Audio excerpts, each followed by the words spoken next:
श्रीवर्धमानमर्हन्तं नत्वा बालप्रबुद्धये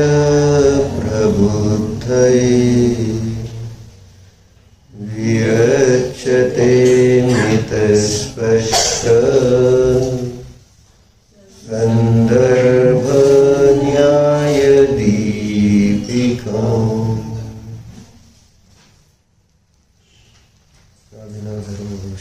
रचित न्यायदीपिका। न्यायदीपिका ही काय आहे? जीवनातील सबसे श्रेष्ठ निधी, जीवनातील ही सर्वश्रेष्ठ निधी आहे।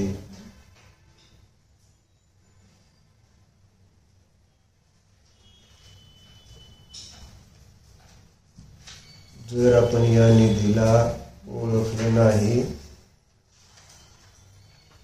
तर आपली दरिद्रता संपणार नाही, आपलं दुःख नष्ट होणार नाही।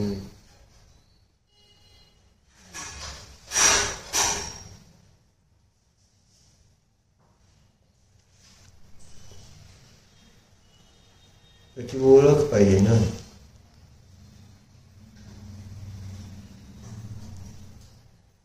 निधीची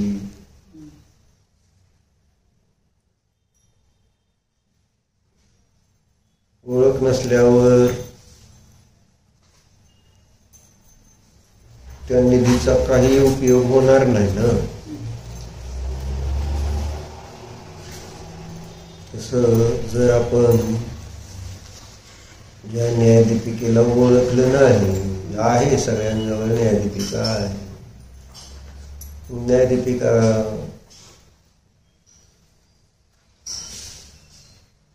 पुस्तक रूपाने आणि ते शब्द लिहिले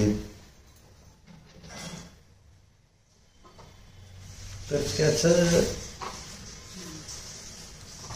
असणं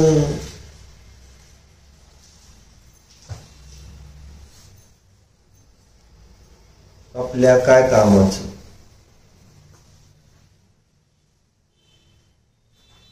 जसं हिरा असून सुद्धा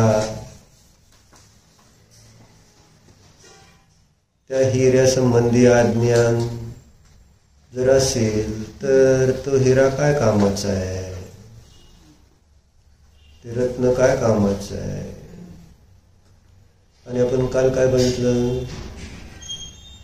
काल होतं काल काय सांगितलं? पुस्तकातच आहे, डॉक्टर तर काय म्हणजे बुद्धी नाहीच म्हणायची वर्तमान। मग जर काय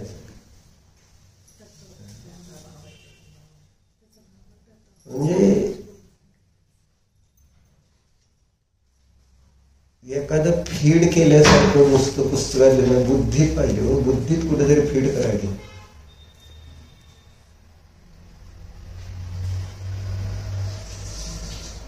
वहीतलं काय उपयोगात आहे काय?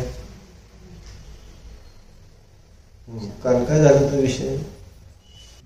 हिरा असला त्याची किंमत माहिती नाही तर त्या हिऱ्याचा काय उपयोग? काल त्या संदर्भात काय चर्चा आली ते असा माझा प्रश्न होता। हिराच पाहिजे असं काय नाही, वस्तू पैशात नाही त्याची किंमत होत, वस्तूचा उपयोग माझ्यासाठी बघ कसा म्हणजे तो होतोय त्यावरून त्या वस्तूचं किंमत ठरते, महत्व ठरतं। नुसतंच ते हिरा आहे म्हणून करायचं काय त्याला? नुसतं पैसे आहेत म्हणून करायचं काय त्याला?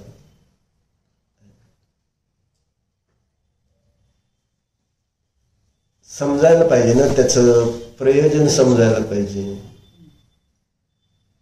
तसं इथं काल आपण बघितलं की खिळा लहान आहे, दगड लहान आहे, दगड साधा आहे, त्याला कोणी किंमत देत नाही। परंतु बघायला गेलं तर त्याचा उपयोग बघितला तर लक्षात येईल की वास्तविक पाहता महत्व कशाचं आहे। म्हणजे ज्या दगडातनं प्रतिमा बनली असं उदाहरण दिलं. जो दगड कुठं पाया पाया महाल बांधताना पाया बांधण्यासाठी वापरलेला दगड, पण कुणाच्या लक्षात येत नाही त्या दगडाची किंमत किती आहे.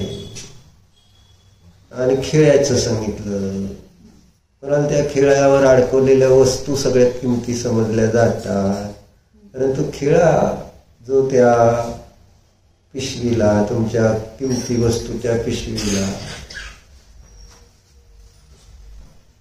सांभाळतोय, त्याची किंमत काय. खिळा किती किमतीचा आहे असं नाही, त्याचा वापर समजणं गरजेचं होतं, त्याचा उपयोग कसा होतोय.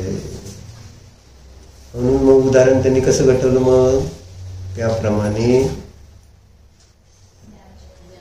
ज्ञानाच्या खुंटीवर अडकवलेले निय आहेत.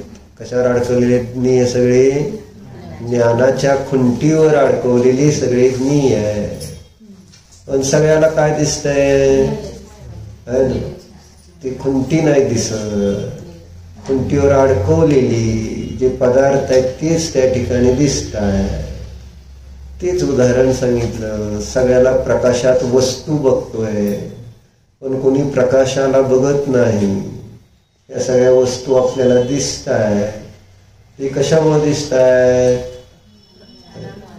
प्रकाशामुळे. व्यवहारातलं उदाहरण चाललंय की बाहेरचा सूर्याचा प्रकाश, पण सूर्याची कोणाला कधी आठवण येते का? सूर्यामुळे, सूर्याच्या प्रकाशामुळे सगळ्या वस्तू दिसत आहेत. परंतु एकदा तर आपण त्या सूर्याचा विचार करतो का? तसंच मग दिव्यामध्ये सुद्धा आपण वस्तू बघतोय, पण दिव्याचं महत्व कोणाला कळतं का? नाही. घरात सून असते, पण त्याचं महत्व कळतं का? उदाहरण विचार, कळतंय का? सून किती कामाची. आता मिलन मुलीला कळते, जेव्हा लांब बघते का ना सून, किंवा जेव्हा ती प्रेग्नेंट राहते का नाही, काम करायचं नसते, त्यावेळेस कळतं की बाबा सून नसल्यावर कसं काम करावं लागतंय. बरं वाटतंय का? काय सवय?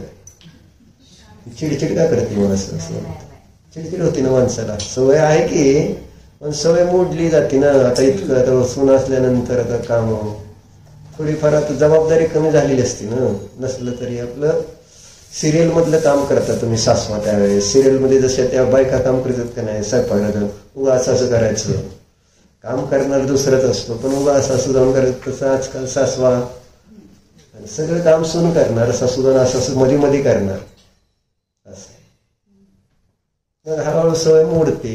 सवय मोडल्यावर त्रास होतो. मग कळतंय त्या सून किती किमतीची येते. कळते का?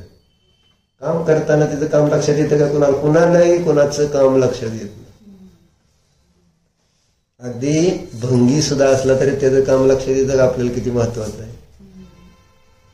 एक जर भंगी नसला तर काय होईल? अभिजित तुझ्या कार्यालयाचं भंगी नाही मिळालं तर कार्यालय चालेल का? स्वच्छता करणारा आहे ना, बाथरूम टॉयलेट स्वच्छता करणारा, आपल्याला ते टॉयलेट बाथरूम सुद्धा किती हे वाटत असतं. म्हणजे त्याचं आपल्याला व्हॅल्युएशन किती असतं, महत्व किती असतं. हे अशा एक एक गोष्टी ज्या आहेत खरं तर कामाच्या, परंतु आपल्याला त्याच्याकडे आपलं लक्ष नाही जात. तसं आपलं लक्ष कोणाकडे गेलेलं नाही. ज्ञान, जे ज्ञान आहे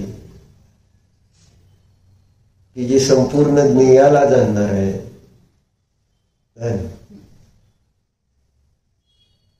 आणि मग इथं असं कोणी म्हणू शकेल की ज्ञान नसतं तर बरं झालं असतं. ज्ञान आहे म्हणून तर सगळी अडचण झाली ना. कशामुळे अडचणीत आलं? आपण ज्ञानामुळेच अडचणीत आलं ना. जाणलंच नसतं आपण काय. दगडासारखा असतो आपण तर, लाकडासारखा असतो तर काय झालं असतं? नाही कोणाचं जीव नसलं बरं झालं असतं. मग आपण असंच असतो तर मग मरायचं नाही, जन्मायचं नाही, आजारी नाही, तुटफूट काय झाली तर काय फरक पडणार नाही, काहीच नाही. किती छान. मला सांगितलं वर्णिजीने तसं लिहिलेलं आहे. आपली घटना प्रवचनसारामध्ये दिली त्यांनी. जेव्हा सतचं वर्णन करत असताना, सत म्हणजे सत्ता, मग त्यांनी सांगितलं त्या सतचं महत्व कसं आहे. सत म्हणजे वस्तूचा स्वभाव आहे आणि तो वस्तूचा स्वभाव वस्तूपासून वेगळा केला जाऊ शकत नाही. पण त्यामध्ये मग त्यांनी उदाहरण त्यांच्या जीवनात दिलं का नाही, की जेव्हा ते लहान होते तेव्हा गावागावामध्ये त्यावेळेस शाळा सुरू झाल्या. अगोदर शाळा सगळे गावामध्ये वगैरे नसायच्या, म्हणून तर आपल्याला इथं लिहावं लागलं, सांगावं लागलं, शिक्षण अभियान राबवावं लागलं. शाळेत जावा, शिका, असं सगळं किती अटल बिहारी वाजपेयी असो नाही तर त्याच्या अगोदरपासून असो हे शिकण्यासाठी सगळ्यांना प्रेरणा दिली गेली जाते. कारण भारतामध्ये मग असे खेडेगावापर्यंत असं शिक्षण पोचलेलं नव्हतं. त्यांचं म्हणणं काय, आपलं आपण शेती करायची, धान्य उगवायचं झालं आणि आपला आनंदात राहायचं. शिक्षण वगैरे काय महत्वाचं वाटत नव्हतं. महत्वाचं होतं का नव्हतं सांगा बरं. शिक्षण महत्वाचं होतं का नव्हतं. शिक्षणामुळे दुःख वाढलं का सुख वाढलं. ध्रुव मला हे आवडलं नाही तर एखादं उत्तर दुःख वाढलं असं म्हणाल किंवा सुख होईल. पण आज चिंतन करतोय तो बघतो असं कसं म्हणायचं डायरेक्ट. पण जे शिक्षण दिलं जातंय त्या शिक्षणानं आज आपण त्याचे रिझल्ट बघतोय तर त्याचं फळ दुःख वाढलंय का सुख वाढलंय ह्याच्यावरून लक्षात येईल ना. शिक्षणाला कधी नकार नाही आहे आपला, पण सिस्टमॅटिक शिक्षण पाहिजे. सिस्टमॅटिक शिक्षण कोणतं आहे. वितराग विज्ञान काय त्याच्यावर पोट भरणार का. मला जर समजा दीक्षा घ्यायची नाही, मला गृहस्थी करायची, नुसतं वितराग विज्ञान म्हणून काय होईल. गुरुकुल शिक्षण प्रणाली असं मला सांगायचं. हे ज्याच्यामध्ये धार्मिक पण शिक्षण दिलं जात होतं. हे धार्मिक शिक्षण आणि त्याच्या जोडीला लौकिक शिक्षण होतं. तुमचं उत्तर बरोबर आहे. वितराग विज्ञानाचं शिक्षण पाहिजे होतं, पण नुसतं शिक्षण विज्ञानाचं दिलं गेलं आणि त्याच्यातनं वितरागता काढून गेली. हा एकांत झाला आणि कुठलाही एकांत हा त्या ठिकाणी दुःख देणारा असतो. कुठलाही हट्ट हा दुःखदायक असतो. मिथ्या एकांत हा दुःखदायक असतो. मग वितरागतेला सोडलंच म्हणून सांगतोय. धर्माचं त्याला त्या ठिकाणी जी जोड होती तर तिथं व्यवहार पण चांगला चालत होता. व्यवहारात पण मग त्याला आनंदाने जगता येत होत. आणि प्रत्येकाचा शेवटी मोह कमी जास्त असतो. ज्यांचा मोह कमी झाला त्यांनी दीक्षा घेतली गुरुकुलमध्ये. 16 वर्षापर्यंत ते शिकवत होते ना. वयाच्या 8व्या वर्षी सोडायचं आणि 8 वर्ष तिथंच राहायचं. घर काय नाही. आणि तिथं ते गुरु तसे होते. स्वयं अध्ययन करून स्वतःमध्ये ते चांगलं नुसतं वागायला शब्दरूपाने शिकवत नव्हते. स्वतः तसे राहत होते, वागत होते. त्यामुळे मुलांना ऑटोमॅटिक चांगल्या गोष्टी त्या त्यांच्या आचरणावरून शिकल्या जात होत्या. बाह्य आचरण, मोठ्यांचा विनय, या सगळ्या ज्या गोष्टी त्या गुरुकुल. म्हणून तर संत भद्र महाराजांनी गुरुकुल प्रणाली सुरू केली महाराज असताना सुद्धा. मग त्यांना कळलं होतं की बाबा हे किती महत्वाचं आहे गुरुकुल प्रणाली. नाहीतर जर धर्म संपला की काय संपणार आहे. धर्म संपल्यावर काय संपणार आहे. काय तुम्हाला साधे गोष्टी. सुख धर्माचा आणि सुखाचा अविनाभाव आहे म्हटल्यावर धर्म संपल्यावर काय संपणार. जेव्हा पंचम काळ इथं संपणार, 6वा काळ येणार म्हणजे काय होणार आहे. धर्म संपणार आहे. आता मी 5वा काळ संपल्यावर 6वा काळ आल्यावर दुःख येणार हे सगळ्यांना माहिती आहे की. पण का दुःख येणार आहे 6व्या काळात. कारण 6व्या काळात धर्म नाही असं आहे. म्हणून लौकिक शिक्षणाबरोबर धर्म नाही तर ते शिक्षण कशाचं कारण झालं. उलट शिक्षण नव्हतं तर सगळे मग कसे होते. समाधानी होते, संतुष्ट होते, आहे ना, जे शिकलेले होते त्यांचा विनय तर करत होते, त्यांना असं मोठ्यांचा मान, शिकलेल्यांचा सन्मान होता. आता काय म्हणजे विज्ञान नुसतं नाही, नुसतं शिक्षण महत्वाचं नाही. शिक्षण कसं पाहिजे, त्याला जोड पाहिजे. ती जोड असताना म्हणजे निश्चय आणि व्यवहार हे व्यवस्थित पाहिजे, असा त्याचा सरळ सरळ अर्थ.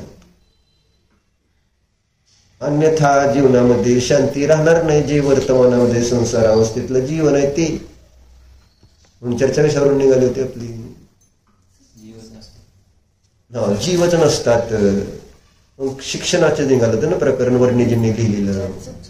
वर्णिजींची त्यांनी जीवनातली घटना लिहिली.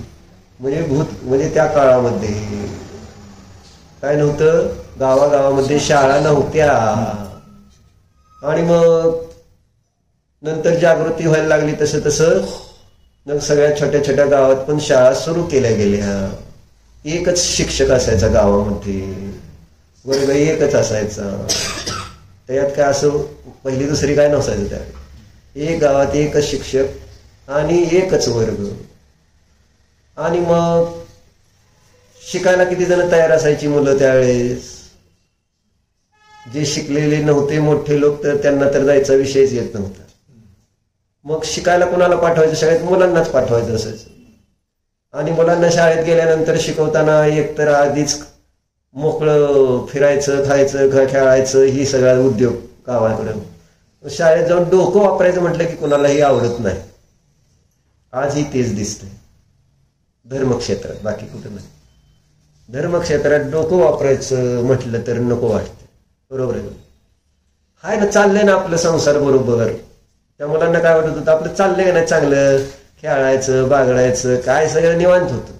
शाळेत जायचं म्हणजे ते मग गुरुजी शिकवणार, शिकवल्यावर परत ते जड बुद्धी असायची आधी, कारण काय वापरायचीच नाही कधी ती. आणि मग असं सगळं नाही आले की मग जोरात छड्या बसणार आहे ना. सगळे वेगवेगळ्या शिक्षा ते गुरुजी करायचे. आणि अशी गुरुजींची एक धास्ती असायची, भीती असायची ना सगळ्या मुलांना. मग शाळेत आता कोण जायला तयार होणार सांगा. हे पूर्वी शाळा बुडवण्यात आनंद वाटायचा, आता शाळा बुडण्यात आनंद वाटतो. बुडू नये म्हणून आता उलट झालं. शाळा नसली तर पूर्वी बरं वाटायचं, एखाद्या दिवशी सुट्टी असली तर. आणि आता सुट्टी असली तर मुलांना त्रास होता, कारण घरात एक एकटेच पोरग आहे म्हणून. खेळायला नाही, बोलायला नाही, तर आधीच घरात त्यावेळेस डझनभर. तेव्हा त्यांना असे काय पोरं बाहेरचे आणि बाकीचे बाहेरचे अजून वेगळेच. त्याच्यामुळं शाळेत जायची गरज नव्हती. पण आता शाळेत गेल्याशिवाय करमत नाही, असा फरक पडला. मग आता त्यावेळेस काय करायचे मुलांना, जर शाळेत आला नाही, आता मास्तर काय अभ्यास दिला येत नसलं, विचार जर लक्षात राहत नाही तर मग मारतेत करतेत म्हणून मुलं शाळेत जायची नाही, लपून बसायची, इकडे तिकडे जाऊन बसायची. मग गुरुजी, आता मुलं त्यावेळेस तशी तेवढीच तशी, जेवढी मुलं काय जी येणार त्यांना काय सांगणार, जी मुलगा आला नाही जावा रे त्याची उजल बांगडी घेऊन या. उजल बांगडी करायची तुला माहिती आहे का? त्याला माहित नाही अजून. तशी एक सिस्टीम होती, ती तुला दाखवतो झाल्यावर शास्त्र कसं असते. म्हणजे घरनं उचलूनच आणायचं डायरेक्ट, असं काय नव्हतं. मग वर्णीजी असंच एकदा गेले ना शाळेत, तर मग त्यांना आणायला मुलांना पाठवलं. मग ते लपून बसले होते. मग आईला त्यांच्या विचारलं कुठं आहे, म्हटलं ती काय आत आहे, जावा घेऊन आहे ना. मग त्यांनी त्यावेळेस सांगितलं, त्या पूर्वी घर लाकडाची, त्याच्यामध्ये घरी लाकडाचा खांब होता मध्ये. मग त्यांना ते लाकडाचा खांब बघितल्यावर वाटलं की आपण एक खांब असतो तर किती बरं झालं.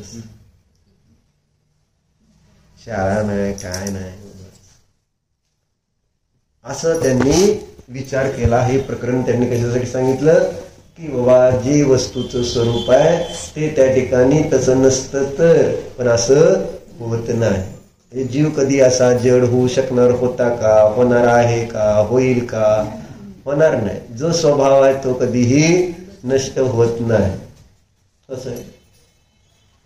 मग ज्ञान स्वभाव आहे जीवाचा, त्यामुळे तो कधी नष्ट होणार नाही. तुम्ही जर म्हटला, जर आपलं प्रकरण कशावर निघालं की ज्ञान आहे म्हणून त्रास आहे ना, जाणतोय म्हणून त्रास वाटतोय ना, जेव्हा की ऍक्च्युअली त्या ज्ञानाचं स्वरूप समजलं नसल्यामुळं ते ज्ञान खरं तर आनंदाचं कारण आहे. ज्ञान हे कशाचं कारण असतं खरं तर? ज्ञान आणि आनंदाचा अविनाभाव संबंध आहे. पण झालंय का आता उलट झालं, ज्ञान दुःखाचं कारण त्या ठिकाणी भासित झालं. आणि म्हणून सगळ्या अन्यमतवादींनी सांगितलं जीवाचा स्वभाव ज्ञान मानलेला नाही. कारण जीवामध्ये ज्ञान आलं की संसार चालू होतो त्यांच्या अपेक्षेने. म्हणून त्यांनी ज्ञानाला जीवापासून वेगळं ठेवलेलं आहे. जीव एक चेतन मात्र वस्तू आहे. आपण चेतना म्हणजे ज्ञान दर्शन म्हणतो, पण त्यांच्या अपेक्षेने चेतना म्हणजे केवळ अनुभव करतो तेवढंच असतं, आणि ज्ञान मात्र ते जीवाचं कार्य नाही. सांख्याने ज्ञान हा कोणाचा धर्म मानला? त्यांनी 2 तत्व मानली मुख्य, प्रकृती आणि पुरुष. पुरुष चेतन असतो आहे ना, आणि प्रकृती जड असते, आणि त्या जड वस्तूचा धर्म ज्ञान असतो. आणि ती प्रकृती पुरुषाशी एक होते त्यावेळेस संसार चालू होतो. आणि प्रकृतीपासून पुरुष वेगळा झाला, भेदज्ञान केलं की जीव सुखी होतो. म्हणजे जीवापासून ज्ञानाला वेगळं केलं किंवा ज्ञानाला जीवापासून वेगळं केलं की सुखी झालं. कारण संसारामध्ये हे अनुभवायला येते. काय अनुभवायला येते? ज्ञानाने आपण जाणतोय, आणि जाणत असताना तिथं काय होतंय? अनेक प्रकारची दुःख आहे ना, चांगले वाईट विचार, कर्तृत्व, अहंकार, लोभ, कशा, हे सगळं कशाचं फळ आहे? ते झोपायला लागलं. त्याला काय सुद्धा नाही. झोप म्हटलं तर ह्या दोघांना एक प्रिय आहे, आणि ते पण शास्त्राच्या वेळेस. कुठं केव्हा काय सुद्धा नाही ना टेन्शन. आणि झोप यायला लागली वाटलं तर उभं राहायचं असतं बाळ. म्हणजे मग आपल्याला ते शास्त्राचा विनय होत नाही. इथं म्हटलं ना, ज्ञान म्हटलं की जड व्हायला लागले ना, जड बुद्धीला. दुकानात बसलं तर जड होत नाही, उदुर्मिलांमध्ये गेलं तर ते जड होत नाही. पण इथं शास्त्राला बसलं किंवा हे सुरू झालं, काय म्हणायला, स्तुती स्तोत्र, झोपलीच म्हणून समजा. प्रणय मामाला पण असं होत होतं, पण त्याच्याबद्दल त्यांना इतका खेद होत होता, पश्चाताप व्हायचा. त्यांनी माताजींकडनं त्याच्याबद्दल प्रतिक्रमण करून घेतलं, प्रायश्चित्त घेतलं, पुन्हा पुन्हा त्यांनी, आणि शेवटी मग त्यांचं ते जे शास्त्राला झोप यायची ती संपली. जो अंतराय कर्म बांधलं होतं की शास्त्राला आल्यानंतर ते दर्शनावरण कर्माचा निद्राचा उदय, निद्रा कर्माच्या उदिरणीमध्ये काय होतं? पुन्हा पुन्हा झोप येते ना. आणि त्यातल्या त्यात पुन्हा धर्म करताना झोप येणं म्हणजे काय? ध्यानाला बसलं झोप आली, पूजा करायला बसलं झोप आली, स्वाध्यायाला बसलं झोप आली. हे कुठं आली की असं झोप येते ना. आणि म्हटलं झोपायला लागलाय का, तर नाही म्हणायचं, परत अजून खोटं बोलायचं, आणि मी झोपलोच नाही. हे पुढचा एक तर चूक, आणि परत त्यात महाचूक आहे ना. त्याचं डबल कर्म बांधलं जाणार. उलट आपण त्याच्याबद्दल असं का होतंय, एवढा चांगला माझी चर्चा चालली, माझ्या आत्मकल्याणाची चर्चा चालली, आणि कुणाचं चाललंय? अभिजितचं थोडंच चाललंय. हे कोणतरी जीव, त्याचं कुणाच तरी ज्ञान, ती न्याय निधी, काय संबंध आहे का आपला? नाही. मग आपोआप झोप येणार ना. तुमचा ज्याच्याशी संबंध नाही त्यावेळेस तिथं झोप येते, आणि ज्याच्याशी तुमचा ध्रुव संबंध आहे तिथं झोप येते का? मग 2 वाजल्या 3 वाजल्या तरी झोप येते का? मग नाही येत. कोणाशी संबंध आहे तुझा न झोप यायला? नाही म्हणतो ती. म्हणजे किती उशीर लवकर काय झालं तरी जो संबंध आपण जिथं ज्या पद्धतीने जोडलाय तिथं मात्र मग आपल्याला झोप येत नाही. आणि इथं आपण संबंध जोडला नाही तर आपल्याला मग आपला संबंध नाही ना याच्याशी. मग प्रमाद आल्याशिवाय राहत नाही. म्हणजे तुमच्या आचरणामध्ये अहिंसा सुद्धा तुम्ही केव्हा पाळणार? माझा त्याच्याशी काही संबंध आहे का त्या कार्याशी? तर माझा त्याच्याशी संबंध आला तर मी प्रयत्न करेल, पण माझा संबंध असल्यानंतर जाऊ दे, मला काय करायचंय. जसं दुसऱ्याच्या घरात बघितलं गाळणं आहे का, पिशव्या घाण झालेत का, किंवा आपण ज्या नळ वापरत नाही त्या त्याला लावलेली पिशवी आपण कधी विचार घेतो का? जीवन केली का, करायची का? काय नाही, पिशवी लावायची, त्याच्यात अक्षरशः आळ्या पडले तरी सुद्धा ती पिशवी परत कधी तिथं बदलायची. ती फाटली तरी कळत नाही. मग कुणीतरी माझ्यासारखा एखाद्याने बघितल्यावर सांगावं ही फाटली. फाटली का? बरं बरं बरं. कारण प्रयोजन नाही ना, गाळायचं काय म्हणजे हे काय विषय नसतो. म्हणजे त्याच्यातलं त्यांना महत्व काय समजत नाही आहे ना. आता विनाकारण गवतावरनं चालणं, गाडी चालवणं काय नाही. आपल्याला चालतंय गवतावरनं गाडी चालली तर. ज्यावेळेस कधी आपल्याला जर शक्य आहे तर आपल्याला जरा टाळता येतं की नाही. पण तसं नाही. काय फरक पडतोय? गवत असतं ते काय तुडवलं तरी ते तुडवण्यासाठीच असतं. म्हणजे आपल्याला जरी शक्य असलं तरी सुद्धा म्हणजे इतका आपल्या विचारांमध्ये प्रमाद येतो ज्याच्याशी आपला म्हणजे ते गवत म्हणजे माझा मुलगा आहे अभिजित, जर असा विचार आला तर त्याच्यावरनं अशी गाडी घालणार का त्या गवतावरनं? विनाकारणच बघेल की नाही माणूस. पण काय नाही असं काय आपल्याला केअर करू वाटतो असं प्रत्येक गोष्टीत असं काय नाही. म्हणून तुमच्या फ्रीजमध्ये सगळे असे अशुद्ध पदार्थ भरलेले असतात. केअरलेस म्हणजे आपल्याशी संबंध नसेल ना काय ज्या गोष्टींचा, तर तिथं आपण चांगलं आचरणच करू शकत नाही. आपलेपणा. म्हणून आज पुन्हा पुन्हा वर्णिजींनी सांगितलं की 4 जीवांना तुम्ही तुमचं समजू नका, विश्वातले सगळे जीव तुमचे आहेत असं माना ना व्यवहारामध्ये. पण आपण नाही, माझ्या संयोगात आलेल्या 2-4 जीवाला तेवढं मी माझं, बाकीचे सगळे त्यांचं काय जगो मरो काही हो असं आहे. का संबंध नाही असं. तसं मग शास्त्राला आल्यानंतर इथल्या चर्चेशी आपला संबंध असतो का अभिजितजी? नसतो. बाकीच्या ठिकाणी झोपलं तर चालेल ना, पण इथं म्हणजे सांगायचं तात्पर्य काय, चर्चा कशावरून निघाली होती? ज्ञान जड होतंय हे सांगायचं. काय होतंय? ज्ञान. कारण हे काय आहे? ज्ञान आहे. आपल्याला ज्ञान पण जड होतं, आचरण पण जड होतं. आणि मग आम्हाला पाहिजे सुख शांती. कशी मिळणार सांग? ज्या गोष्टीनं मला सुख शांती, ज्या गोष्टींचा सुख शांतीशी अविनाभाव आहे, त्याच मला काय म्हटलं जड वाटल्या, कठीण वाटल्या. तर आपण काल मग बघितलं काय, ती तत्वाची विपरीत मान्यता आहे. कोणत्या? संवर तत्वाची विपरीत मान्यता आहे. आत्महित हेतु विराग ज्ञान तय लखे आपको कष्टदान. काल बघितलं नाही आपण? आत्म्याच्या कल्याणाचं कारण कोण आहे? तर कोण आहे? आता काय सांगितलं? वाक्य काय वापरलं? आत्महित हेतू. हा म्हणजे वैराग्य आणि ज्ञान असं 2 गोष्टी सांगितल्या त्यांनी. असं सांगितलं नाही मी. त्या ज्ञानाचं विशेषण विरागता पण करता येतं आणि विराग आणि ज्ञान दोन वेगळी ठेवून पाहता येते. ज्ञान आणि वैराग्य या जीवाला कसं वाटतंय? कष्टदायक वाटतंय ना, कठीण वाटतं. मग ज्याला आपला स्वभावच कठीण झाला असेल मग त्याच्यासाठी त्या ठिकाणी मग कोण शरण आहे सांग? मग ती छोटी मुलगी चांगली ना. उदाहरण वर्णिजीने घेतलं ना, एक छोटीशी मुलगी जिने कडवर एक असं जाडजूड बाळ घेतलेलं आहे ना, आणि मग ते चालली आपलं लटपटत कशी तरी. मग विचारलं नाही ते समोरच्या माणसाने, काय एवढं वज घेऊन चालली? वज घेऊन. समोरचा मनुष्य काय म्हटला त्या छोट्या मुलीला? ओझ. आणि ती मुलगी काय म्हटली?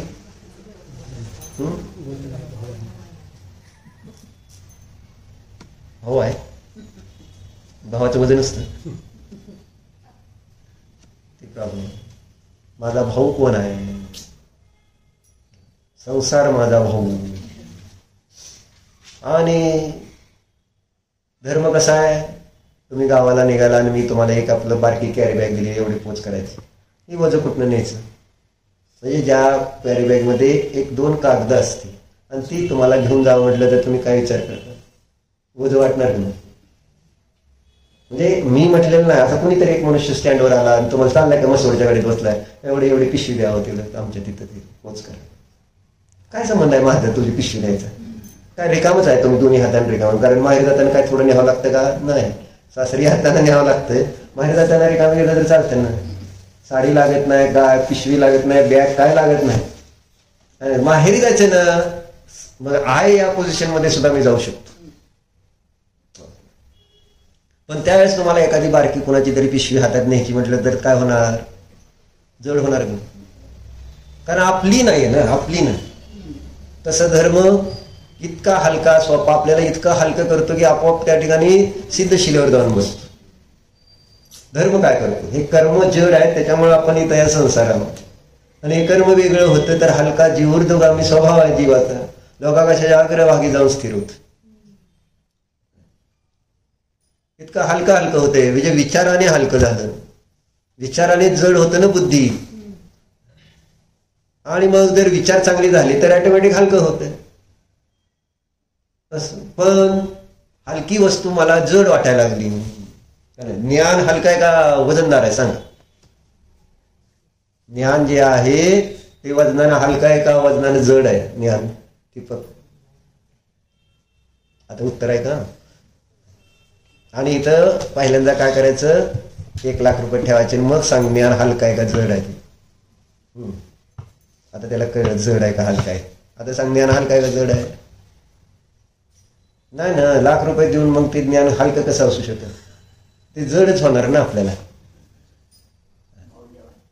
म्हणजे ज्ञानाची व्हॅल्यू कळत नाही, आणि मग ते ज्ञान आम्हाला हलकं करणारं, हलकं असणारं, त्याच्यात वजन किती आहे ज्ञानाचं? शरीरातनं जीव निघून जातो ना, किती वजन कमी होतं बघायचं त्या शरीराचं. म्हणजे जीवाचं वजन करणार ना, आधी मारायच्या आधी त्याचं वजन करायचं, आणि जीव गेला की तिथं लगेच तेव्हा वजन काट्यावरच झोपूया आपण मरताना, आणि त्याचा जीव गेला आणि डॉक्टरने तिथं हात धरून ठेवायचा, जीव आहे का नाही कळतंय रे. गेला की त्याच्यात वजन काट्यामध्ये 10 ग्रॅम 20 ग्रॅम किती ग्रॅम कमी होतं? वजन कमी होत नाही. बघितलंय का कधी? उलट अजून जड होतं माहिती आहे का? शरीरातनं जीव गेला का नाही तर अजून ते शरीर इतकं जड होतं. असं शरीरात जीव असणाऱ्या वस्तूला उचलणं ते हलकं होते, पण जेव्हा जीव गेला नाही त्याच्यातनं तर ते अजून ते आहे ना जड होतं शरीर. कारण अगुरु लघुत्व, जो अगुरु लघु नामकर्माचं जो हे असतं का नाही, ज्याच्यामुळे हलकं पण नाही भारी पण होत नाही, असा अगुरु लघु नामकर्माने सहित असलेला जीव निघून गेला ना, मग आता ते राहिले काय पुद्गल, ते जडच होणार की. शरीरात जीव आहे म्हणून ते असं जरा आपल्याला जड असून सुद्धा आहे ना तो जड वाटत नाही, पण जीव गेला की ते शरीर जड होतं. म्हणजे तिथं सांगायचं काय की जीवाचं वजन नाही, जीव ज्ञान स्वभाव आहे. ज्ञानाचं वजन तसं बघितलं तर काय, ज्ञान वजन नाहीच, अमूर्त आहे, आकाशासारखं आहे, त्याला कुठं वजन आहे? मौल्यवान. आता आपल्याला इथं जड, आणि ज्ञान हलकं असताना सुद्धा मला ते समजून घ्यायचं म्हटलं तर जड होते, असं सांगतंय.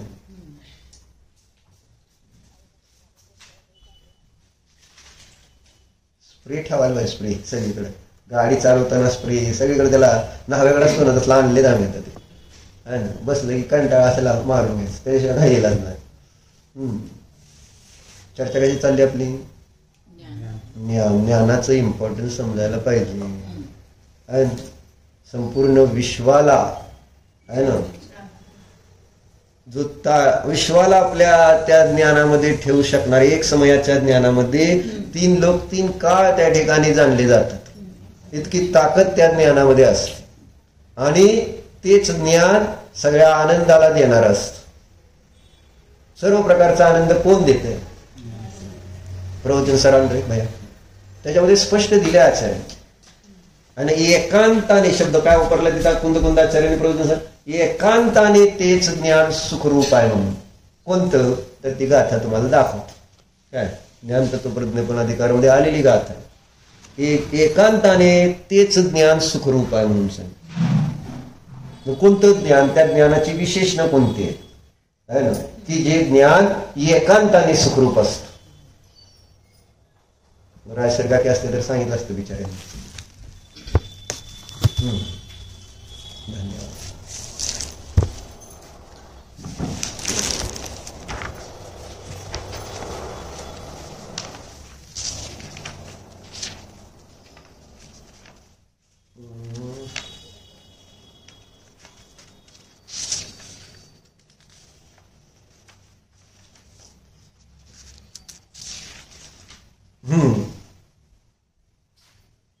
गाथा नंबर आहे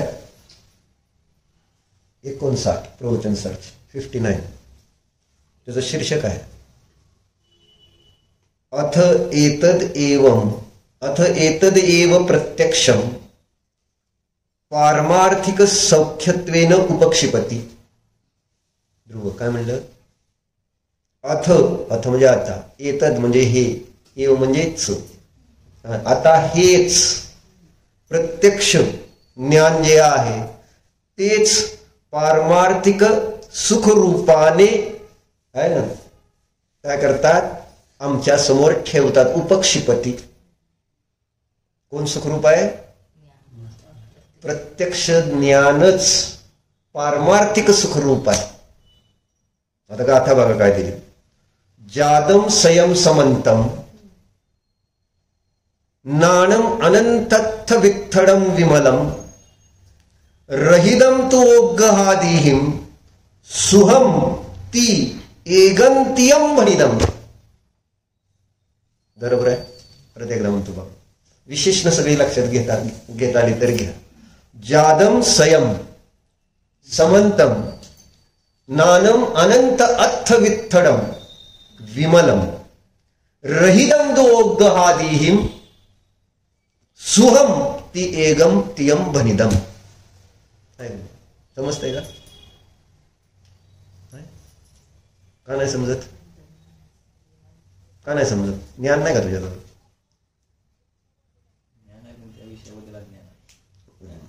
म्हणजे का अज्ञान आहे? ती म्हटलं का मला वाचू नको म्हणून, मला समजून म्हणून म्हटलं का? तर मी त्याला जाणलं नाही. म्हणजे जाणले जाण्याची योग्यता याच्यात निरंतर आहे. कशामध्ये? सगळे जगातले जे विषय आहेत त्यांच्यामध्ये जाणले जाण्याची योग्यता निरंतर आहे. असं नाही की काय कधी कधीतरी जाणले जातील आणि कधी कधी ते जाणले जात नाही. कारण सगळ्या वस्तूमध्ये प्रमेयत्व गुण आहे आणि प्रमेयत्व गुणामुळं त्या ठिकाणी अनादी काळापासून आणि अनंत काळपर्यंत सगळे ज्ञेय प्रति समयाला आपली कोणती अर्थक्रिया करतात? जाणले जाणे पाण्याची. त्यांचं एक क्षण सुद्धा काम थांबलेलं नाही. जाणलं जाण्याचं काम कोणाचं थांबलंय? जाणणाऱ्याचं काम थांबलं. जाणणाऱ्याची जी अर्थक्रिया आहे ती जाणणे रूपाने नाही राहिली आणि त्यामुळं काय झालं? जे सगळे प्रमेय ज्ञानाचे ज्ञेय व्हायला पाहिजे होते ते झाले नाहीत. व्हायला पाहिजे होते का ना? सगळे जर जाणले जात आहे तर माझ्या ज्ञानाचे विषय सगळे व्हायला नको. आणि जर तसं ज्ञान नाही सगळ्याला जाणत तर त्या ज्ञानाला कोण दिव्य म्हणणार, महान कोण मानणार? आणि ते ज्ञान आपल्याला सुख देणार कसं? मग दुःखाचं कारण सांग ना मग जोरात. बरोबर आहे उत्तर. अज्ञान. अज्ञानामुळे दुःख आहे, दुसरं दुःख काय नाही. म्हणून दुःख दूर करायचं तर काय करायचं? अज्ञान दूर करायचं. आणि अज्ञान दूर करायचं म्हणजे सम्यक ज्ञान करायचं, असं आहे ना.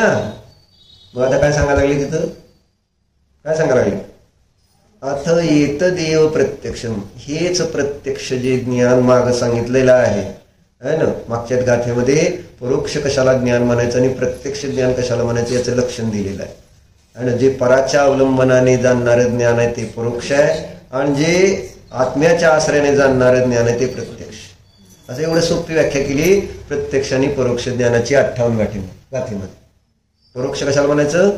जम परदो विज्ञानम तम तु परोक्षम ती भनिदम अठ्ठेसु, अशी व्याख्या केली. आपल्याला न्यायामध्ये विशद येतं आणि इथं त्यांनी काय केलं? जम परदो विज्ञानम तम तु परोक्षम ती भनिदम अठ्ठेसु. जे काय करतं? परके द्वारा होणे वाला, पराच्या द्वारे होणारं जे ज्ञान ते सगळं परोक्ष है ना. पराच्या द्वारे होणारं पदार्थाचं ज्ञान.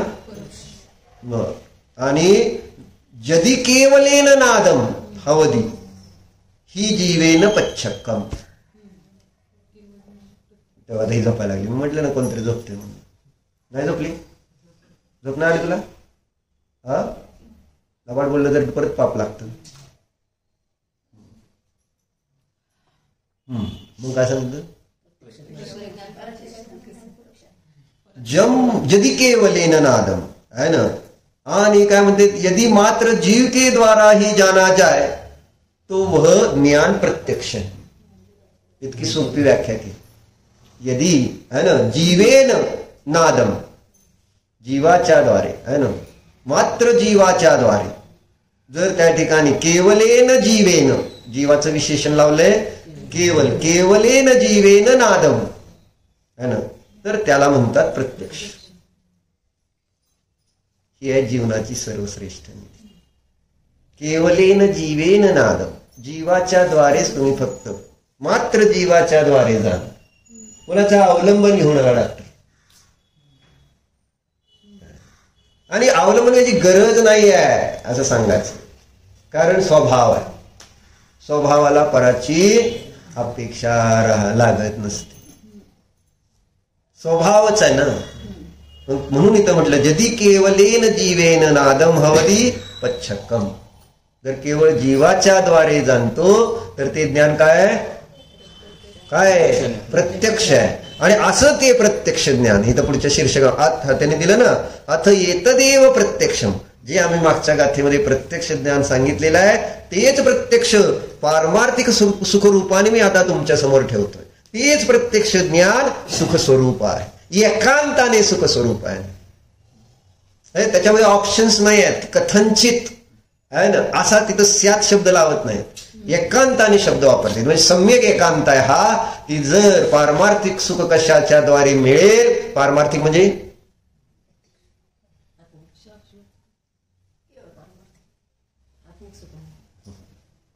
पारमार्थिक शब्द अर्थ येत नाही तुम्हाला, करेक्ट, उत्कृष्ट म्हणा आहे ना, वास्तविक म्हणा, सम्यक म्हणा, शाश्वत म्हणा, खरं म्हणा, अतींद्रिय म्हणा, असे कितीतरी त्या पारमार्थिक शब्दाचे अर्थ होते. उत्कृष्ट सुख, अतींद्रिय सुख, पारमार्थिक सुख, एकार्थवाची निराकुल सुख म्हणा, त्याला पारमार्थिक सुख म्हणतात. मग असं पारमार्थिक सुख रूप कोण आहे, विशेषण लावा, ज्ञान नाही. आता काय लावलं विशेषण, ते जे प्रत्यक्ष आहे ज्ञान ते पारमार्थिक सुखरूप आहे, म्हणून ती जीवनाची सर्वश्रेष्ठ निधी आहे. आणि तीच बोधी आहे. कोणती बोधी आहे, यदि केवलेन नादम जीवेन, असं म्हणजे हवदी ही जीवेन, केवळ जीवाच्या द्वारे जी जाणण्याची क्रिया बनते ते प्रत्यक्ष ज्ञान आहे. आणि तेच प्रत्यक्ष ज्ञान पारमार्थिक सुखरूप आहे. वेगळं सुख दुसरं तुम्ही शोधूच नका. आणि हे समजून न घेता हा जीव काय करतोय, हे सोडून सगळं करतोय. काय करतोय, परदो विज्ञान, परद्रव्याच्या, पराच्या आश्रयाने, पराच्या आश्रयानेच सगळी जाणण्याची प्रक्रिया दिसते. स्वावलंबन नाहीच आहे ज्ञानामध्ये कुठं. आणि म्हणून ध्यान नको वाटतं, कारण ध्यान म्हणजे स्वावलंबन आहे. आणि बाकी सगळं जे आहे ते परावलंबन. ध्यानामध्ये ज्ञान सगळ्याचं अवलंबन सोडतं, त्यावेळेस ते ध्यान म्हटलं जातं. केवळ जीवाद्वारे जी जाणण्याची क्रिया शिल्लक राहते त्याचं नाव ध्रुव काय आहे, ज्ञान आहे, ध्यान आहे. तू ध्यानाला बसणार आहे म्हणून सांगतो तुला, लक्षात घे. ध्यान करायचंय म्हणजे आपल्याला कपड्याचं ध्यान नाही करायचं. माझे कपडे कसले आहेत, पांढरे कपडे काल शिवून आलेत, ध्यानासाठी स्पेशल शिवले त्यांनी. मग बघतोय पॅन्ट कशी टाईट आहे का, शर्ट बरोबर आहे का. आता त्या कपड्याला कोण बघणार आहे का त्याच्या तिथं. आणि ते कपडे आता तिथं काय परत रोज इस्त्री करायला मिळणार, रोजच्या रोज धुवावं लागते. पिळल्यानंतर चुरगाळणार आहेत, परत ते तसे दिसणार नाहीत. आणि तुला बघायला आलेत सगळेजण का ते आत्म्याला बघायला आलेले आहेत, कोणाला बघायला आले असते. मग आपण आपलं रूप असं साधं ठेवायचं की आपण कोणाच्या लक्षात आलो नाही पाहिजे. हेच रोज मी बायकांना सांगतो, मंदिरात असं जावा की तुम्ही कोण आहात हे लक्षात यायला नको, देव लक्षात यावेत. पण बायका इतक्या नटून जाते की लोक देव विसरतात आणि बायकाच बघत बसतात. बरोबर आहे का दीपक? तुझं नाही चाललं पण बरोबर आहे म्हणाल, तुझं काय जाते. म्हणजे लक्ष केंद्रित करून घेण्याच्या हेतून जर आपण मंदिरात जात असू, म्हणून शब्द वापरले कोणीतरी, तेव्हा मंदिरात दर्शनासाठी जायचे, प्रदर्शनासाठी नाही. तरुण सागर म्हटले असतील कदाचित महाराज. मंदिर हे प्रदर्शनाचं स्थान आहे. तिथं दर्शनाला चाललो, पण आपण जाताना काय दर्शनासाठी जातो का प्रदर्शनासाठी जातो? म्हणून आम्हा किती सांगितलं तरी काय फरक पडतोय? काय फरक पडतोय? धुतलेलं सुती असं स्वच्छ शुभ्र वस्त्र घालून जावं, म्हणजे विकल्प येणार नाही. पण आता उलट झाले, तुम्ही जर धुतलेलं शुद्ध घालून गेला तर सगळे तुमच्याकडे होतील, ही काय बयाशी आली आहे. म्हणजे आता सगळे इतकं उलट झाले. हे नटून नाही गेलं तरी पंचायत, नटून गेलं तर माझ्याकडनं पंचायत. आता कुणाकडनं पंचायत परवडती बघा. त्यांच्यासाठी तुम्हाला नटायचंय का माझ्या अपेक्षेने नटायचं नाही? कुणाच्या अपेक्षेने करणार तुम्ही? माझ्या आपल्याला काय करायचंय मंदिरात जाऊन हे आपल्या लक्षात घेणार. म्हणून चर्चा काय चालली होती ध्रुव? ध्यानात काय करायचं आपल्याला? म्हणजे आपलं पण लक्ष आत्म्यात लावायचं आणि तिथं काय शेंट बिंट घेऊन जाऊ नको, नाही ना? सांगितलं आपलं तुला. तिथं आपण अशरीरी व्हायला जाणार आहे. कशासाठी जाणार आहे आपण? कारण ते 10 दिवस ध्यान झाले की लगेच दशलक्षांचे 10 दिवसात बसायचे आपल्याला परत. इतकं असं पिटून उठलं पाहिजे त्या 10 दिवसात की मामा मी परत तुमच्याबरोबर 10 दिवस बसतो. हा बघू मग खरं कळणार मला की तुला ध्यान लागलंय का नाही लागलं. जर हे 10 दिवस लागले लगेच मध्ये 8 दिवस गेले का नाही की लगेच 10 दिवस गेले की परत लगेच ध्यान आहे 10 दिवसाचं दशलक्षांचं. आहे ना? येस. म्हणजे जशी शीतल काका असते का नाही तर ते पण ध्यान शिबिर केले असते ना, माझं पण केलं असतं. माहिती आहे? आनंद म्हटलं ना, एकांताने तोच आनंद आहे हे वाटलं पाहिजे. आणि तो जर आनंद तू आतला घेतला का नाही त्याच्यासमोर बाकी सगळं मग गौण होणार, सगळा संसार सगळा गौण होणार. म्हणून इथं सांगितले काय? अथ येत देव. कोणतं? जे प्रत्यक्ष ज्ञान मागं सांगितलंय मी आता आहे ना, कुंद कुंद देव म्हणते की जदी केवलेन नादम हवदिही जीवेन पच्छक्कम. असं ते प्रत्यक्ष ज्ञानच काय म्हटले? आता तुमच्या समोर मी पारमार्थिक सुखरूपाने ठेवतो. उपक्षिपती शब्द वापरले ना त्यांनी. क्षेपण करणे म्हणजे ठेवणे, क्षिपक्षेपण करणे. तुमच्या समोर मी त्या ज्ञानालाच खरं सुखरूपाने दाखवतो. बघा हे दाखवायला. आणि शब्द काय वापरते? एगंतियम. शब्द काय दिले का नाही? सुहमती एगंतियम भनिरम. तेच सुख, तेच एकांताने सुख आहे. कोणतं? प्रत्यक्ष ज्ञान. त्याला म्हणायचं बोधी, त्याला सम्यक ज्ञान, त्यालाच न्यायदीपिका म्हणतात, त्याला जीवनाची सर्वश्रेष्ठ निधी म्हणतात. काय अर्थ आहे बघा? अपने आप ही उत्पन्न. आता त्या ज्ञानाची जे एकांताने सुखरूप आहे त्या ज्ञानाची विशेषण दिलेली आहेत बघा. अपने आप ही उत्पन्न जादम संयम. पहिलं विशेषण आलं का? जादम संयम. स्वतः उत्पन्न होणार. जे ज्ञान स्वतः उत्पन्न होतं ते ज्ञान एकांताने सुखरूप आहे. काय करावं? सगळं रामायण सांगितल्यानंतर विचारलं रामाची सीता कोण? तर म्हणते काय? बहीण होती. बहीण नाही, आई होती. सॉरी, आई होती. नव्हती का? मग रामाची सीता कोण होती? कोणती रामाची सीता? भाभी होती. भाभी नाही काय? बायको सोडून सगळं सांगणार माणूस, पण बायको काय उत्तर येणार? अडचणी ही. रामाची सीता एकांताने आई होती का बायको होती? एकांताने होती का अनेकांताने होती?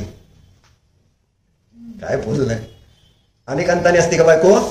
एका विचार करतो ते. अजून एक शब्द पारमार्थिक वापरली का नाही माणूस असं गडबड. एकांताने ती बायकोच होती त्या पर्यायामध्ये रामाची. बरोबर आहे का? नाही तर काय सांगाले? जादम संयम. काय जादम संयम? जे ज्ञान स्वतःच उत्पन्न होत असतं ते ज्ञान. काय म्हटलं नाही? रामाची सीता तिथं ते ज्ञान प्रत्यक्ष. अरे प्रत्यक्षाचं चाललंय का इथं? म्हणजे स्वयं उत्पन्न होणारं जे ज्ञान असतं ते प्रत्यक्षच असतं असं इथं समजायचं आपल्याला. कारण प्रत्यक्षाची चर्चा आता येतदेव प्रत्यक्षम इथं अमृतचंद्राचार्याने अगोदरच सांगून टाकलेलं आहे की हे प्रत्यक्षाचं मी स्पष्टीकरण करतोय म्हणून. बरोबर आहे. आणि मग ते प्रत्यक्ष कसं असतं? जादम संयम, ऑटोमॅटिक छान वाटतं ना जिनावर उभारल्यावर. आपण मॉलमध्ये गेला असेल की ते जिन्यावर उभारतो नाही, ते एअरपोर्टवर तिकडे अमेरिकेत सगळं तसलंच होतं आहे ना. तिथं चालायचं पण असलं तरी चालायचं नाही, तसलं ते असतं ना. त्याच्यावर उभारलं की असं जातं आपोआप. बरोबर आहे की नाही? बरं वाटतंय नाही तसलं सगळं ऑटोमॅटिक. सगळी कामं जर ऑटोमॅटिक झाली तर किती बरं आहे. मग तिथं ज्ञान ऑटोमॅटिक आहे. ऑटोमॅटिक काय त्याला करावं लागत नाही, सहज आहे ना. मग आपण एवढं संपू. जादम संयम. दुसरं विशेषण काय दिलंय? अपने आप ही उत्पन्न होने वाला. दुसरं जे समंत अर्थात सर्व प्रदेशाच्या द्वारे जाणणार जे ज्ञान असतं ते दीपक काय असतं? एकांताने सुखरूप असतं रे. जे सर्व प्रदेशाच्या द्वारे जाणतं ते ज्ञान एकांताने सुखरूप. किती वेळा सांगा म्हटलं नाही रामाची सीता कोण ही बरोबर असंच होते. मी सांगतोय एकांताने सुखरूप आहे तर ते तुम्ही सोडूनच देताय पुन्हा पुन्हा. सर्व प्रदेशाच्या द्वारे जे जाणतं ते ज्ञान एकांताने सुखरूप आहे असं का म्हटलं? त्याचा अर्थ आपण इथं सर्व प्रदेशाच्या द्वारे जाणत नाही. लक्षात आलं? कथनचित आपण सर्व प्रदेशाच्या द्वारे जाणत नाही. बरोबर आहे का? आपण सर्व प्रदेशाच्या द्वारे जाणतो का? जाणत नाही. काही म्हणा तुम्ही बरं असं विचारलं का? बरं काय म्हणजे कुठं काय उत्तरच नाही. रामाची बायको नव्हती का? बरं मग काय आई होती का? बरं आई होती. काय तुम्ही काय बुद्धीच वापरायची ना असं ह्याचा अर्थ होतो. आपलं ज्ञान सर्व आत्मप्रदेशाच्या द्वारे जाणतं का नाही जाणार? जाणते. मी म्हणून म्हटलं स्यात नाही जाणत. कारण डोळ्याच्या प्रदेशाची रचना आत्मप्रदेश त्याच्या माध्यमातून रूपाचं ज्ञान. भले ज्ञान सर्व प्रदेशाच्या द्वारे म्हटलं जरी पण कोणते आत्मप्रदेश रूपाला जाणते? हे कानाच्या रूपाने रचलेले आत्मप्रदेश जे आहेत ते जाणणार का डोळा रूप? ते सांगा. म्हणून इथं समंत शब्द वापरले. विशिष्ट आत्मप्रदेशाच्या द्वारे विशिष्ट विषयाचं ज्ञान असं नाही आहे. केवलींचं प्रत्यक्ष ज्ञान सगळ्या आत्मप्रदेशाने सगळ्याला जाणतं. म्हणून समंत शब्द वापरला. आणि असं जे समंत असतं ते आता यायला लागलं एकांताने सुखरूप असतं. मग त्याच्यानंतर तिसरं विशेषण दिलंय अनंत पदार्थों में विस्तृत है. जे ज्ञान अनंत पदार्थामध्ये विस्तारलेलं आहे ते ज्ञान एकांताने सुखरूप आहे. आता आणि चौथं सांगितलं काय? विमलम. जे ज्ञान विमल आहे ते एकांताने सुखरूप आहे. आणि आता पाचवं विशेषण काय दिलं की जे ज्ञान अवग्रहादीने रहित आहे. कळलं का? म्हणजे जे मती ज्ञानामध्ये अवग्रहचं अवलंबन घेऊन तेव्हा जाणतंय. मतीज्ञान अवग्रहपूर्वक होते ना. अवग्रह म्हणजे आपण बघतो का नाही काय म्हटले चार काय म्हणतोय अवग्रह या वायदार. मग अवग्रहपूर्वक जे ज्ञान जाणतं ते एकांताने दुःखरूप आहे. म्हणजे जे इंद्रिय ज्ञान आहे ते एकांताने दुःखरूप आहे. पण जे ज्ञानाला अवग्रहाची अपेक्षा नाही आहे म्हणून ध्यानामध्ये मती ज्ञानाने जरी छद्मस्त जाणतो त्यावेळेस अवग्रही हा नाही डायरेक्ट आवाय असतो. जेव्हा शुद्ध आत्म्याला जाणतो त्यावेळेस अवग्रहाची गरज नाही आहे ना. डायरेक्ट तिथं आत्म्याला. म्हणून इथं जे ज्ञान अवग्रहादीचं अवलंबन घेत नाही ते ज्ञान एकांताने सुखरूप आहे आणि तीच जीवनाची सर्वश्रेष्ठ निधी आहे. ओम नमः.